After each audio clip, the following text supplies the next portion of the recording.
response and conduct in the responses. So that's kind of the vein that we're traveling tonight, because there was a horrific case that just happened last weekend that came with severe community reaction and, more important, severe questions about what took place. So I want to be very sensitive here. In the interim, we've had some rumors that need to be cleared up, and that some misunderstanding was of who was involved in this occasion. And we want to clear that up first. Chief, if you would be kind enough to fill us in on who conducted that event last week.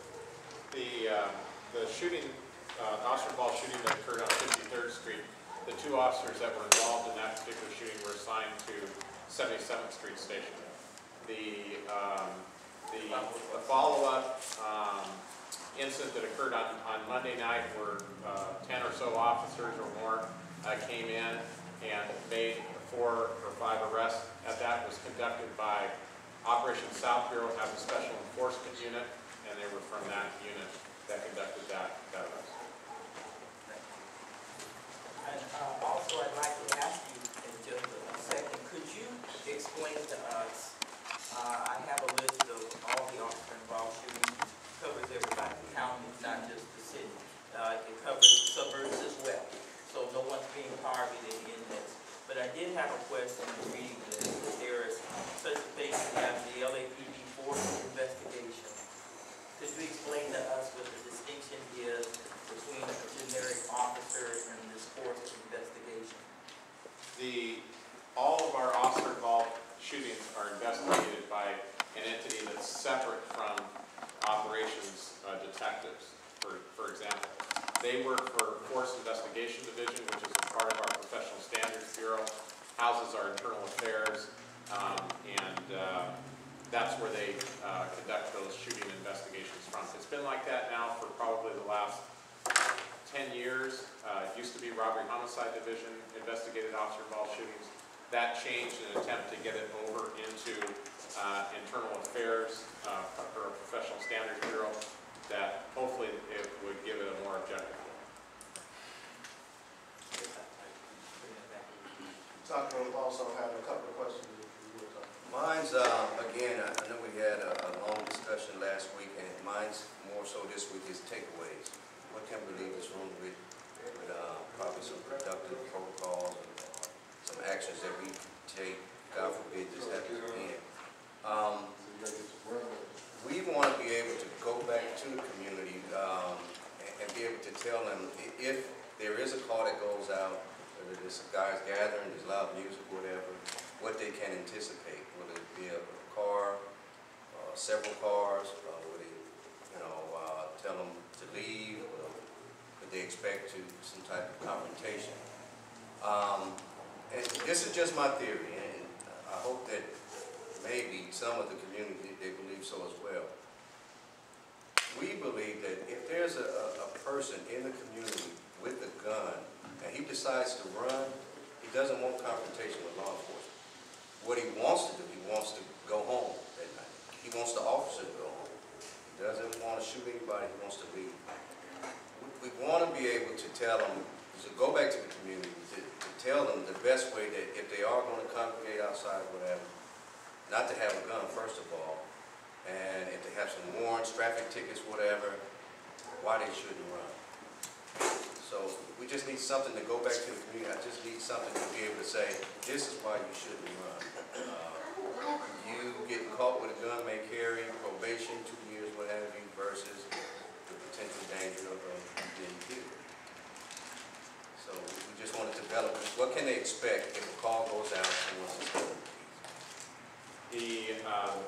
We respond to distributed peace calls all the time. If it doesn't involve a group of gang members, it is generally, can you turn your music down, please, and then they're out there. They're essentially out of there.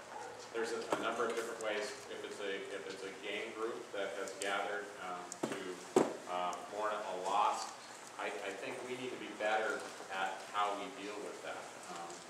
Monday Monday night was the incident we talked about where the officers came in and made those arrests. On Tuesday night, the same set of circumstances occurred, but in that particular evening, we were much smarter in the sense that Captain Cotto got on the phone with Robert Rubin and APU, and he said, give me 30 minutes to get some guys over there to talk to these guys, and we'll get them back into the house and get them back into the backyard. That occurred very quickly, and it solved the problem. We didn't have to send police resources in there.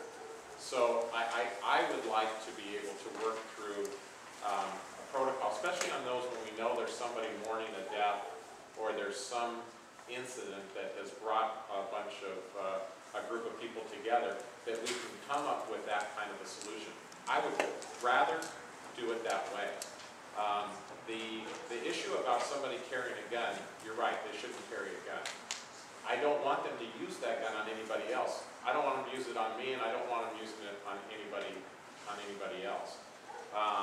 That's for a larger discussion, I think, Ben, about how we deal with that, because I look at that as a threat to the community, and that shouldn't be that way. And I can't let somebody go that I believe has a gun. So but I'm always looking for ideas and strategies. Am I pontificating yet? I'll leave it at that. I'd leave it at that. I'm always looking for ways in which we could get better. But for example, if somebody happens to be on parole and they're running and they have a gun, and I look at them as a threat to the community, and I have an obligation to protect that community. And we have a lot of deaths that occur by gunfire. How do we as a group address that piece of it? I'd love to have different ideas, but my job is to take people like that into custody, and I don't want to get into an officer-involved shooting, and I'm willing to entertain ideas on how we avoid that. And there'll be more questions coming your way, so Thank you. about the same topic. Did you have another one, Taco? No. Okay, Sergeant Woodall was actually your turn. If you ask me a question. I'm going to try not to do this real quick, and I'll do this as quick as I can, because we're tiptoeing around this issue. And this is important to me, because Taco, what you're saying is, tell coppers is, okay, we want to take something back to the community and say, okay, we talked to the police officers, man, you got a gun, don't run. Listen to me, and this is important, because I was there for 27 years, took a lot of guns off the street. Guy's got a gun. We don't want to tell our police officers, because I know people around this state have lost loved ones. We have to be proactive and go after people with guns. That's just it. Period. We cannot say it's a policy to me. Just to me, it's a policy to say, okay, we're not going to chase people with guns if you're in your community. Guns killing folks. I see it all the time. And I'm looking at people. I want people to chase Vicki Lindsay's killer and get him and take him to jail. I want people to chase Adela, killers of her sister, and take them to jail. That's what we do. We have to be able to do that, and we've been proactive about it. But the policies, this right here, I'm telling you, you need to get to where we had an issue about an officer-involved shooting. You really want the dialogue to go so you can take that back, say this is how we talk when things like this come, so we have a protocol so you can take that back there. That's a large discussion that you're talking about, Taco, and I don't want to tiptoe on that, honestly. I really don't, because it's so important that we do answer your questions on it. So please, let's stay on this current one. About that killing of last week. We really want to get that, so we got a good understanding so you can take that back.